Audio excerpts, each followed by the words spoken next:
Hello everybody, I am Guy from Geekhead. I have finally realised that my webcam has its own microphone, so I don't actually need the headset that I was wearing. I'm not sure why it took me so long to realise that. But I'm a couple of episodes behind on the reviews for the 100, so this is my attempt to try and catch up. And I hope that you've been enjoying it as much as we have. We've been, me and my wife and I, have been almost religiously watching this since it started, and really, I think I enjoy it more than her. She makes a lot of comments, but I try and ignore them and just carry on. But the episode that I'm going to be doing the review of today, I'm trying to get 2 done today, so that we're up to date, are 7 and 8, so Contents Under Pressure and Day Trip, but I'm going to make that 2 separate videos, so you don't have to worry about that. So the episode 7, the end of the previous episode, Finn has been stabbed by a grounder, and he's being dragged back to the camp with this huge knife jutting out of his thorax, and he's in a bad way. Obviously, there's a lot of tension between Clark and Raven as he arrives, and who's going to get to look after him, blah blah blah blah blah. And it was a good episode. It was pretty tense. There was a lot of torture in it. The poor grounder gets electrocuted, beaten with a belt, well, with the buckle of a belt, stabbed, beaten some more, and he still doesn't talk. He doesn't talk until afterwards, and we figure out, well, it's kind of desperation, because guess what, the blade was poisoned. So really it was good, but it seemed like there wasn't much to do with the overall plot.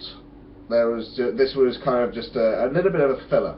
It was a good filler, I'm not going to deny that. It showed a lot of where the kids are going, to what they're willing to do as a result of being put in this very isolated and stressful situation.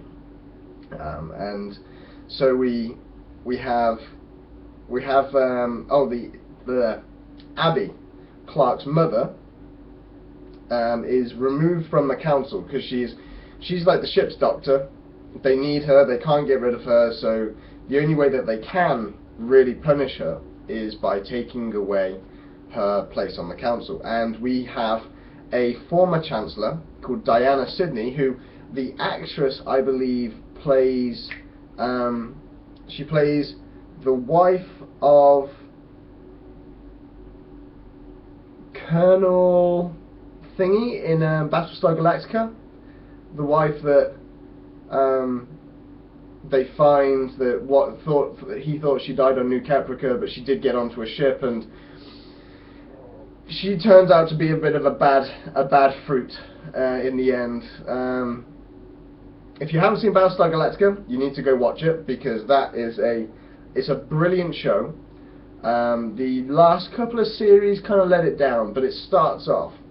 First 2, I would even say, into a bit of the 3rd series, absolutely brilliant.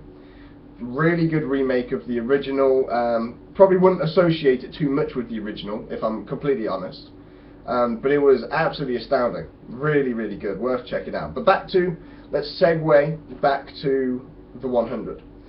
The former Chancellor then reveals, as she gets onto the council, reveals that there is a deeper plot layer that hasn't been revealed yet, called Project Exodus. Ooh, we knew something bad had to happen. And this one sucks pretty well, because obviously the idea was that the Ark would have another 100 years until they return to Earth, and during that time there would be a number of cullings in order to reduce the population, and then have enough people to go on the lifeboats back to Earth. At the moment, there are only lifeboats for 25% of the inhabitants of the Ark. So while the Ark has been told, yay, we've made contact with the ground, in reality, not all of them are going to get there. And they then have to sort out, they've now got this to sort out in the rest of the series, or probably the next couple of series, if it carries on that far, about how they're going to get or choose the survivors that will go down to Earth from the station. I think I really enjoy this series. It's turning out to be quite an interesting series. It's not a kid series. I think the way that this might have been brought across was that this would be for, I mean, you can have 10, 12-year-olds watch it, but this is quite, I wouldn't say dark, but there are some things that happen that are pretty brutal. I probably wouldn't advise a 10-year-old watching it. I'd probably wait until they're probably 14 or 15 personally, but that's just me. So this is episode 7. I'm really enjoying it. I'm going to now go on to episode 8.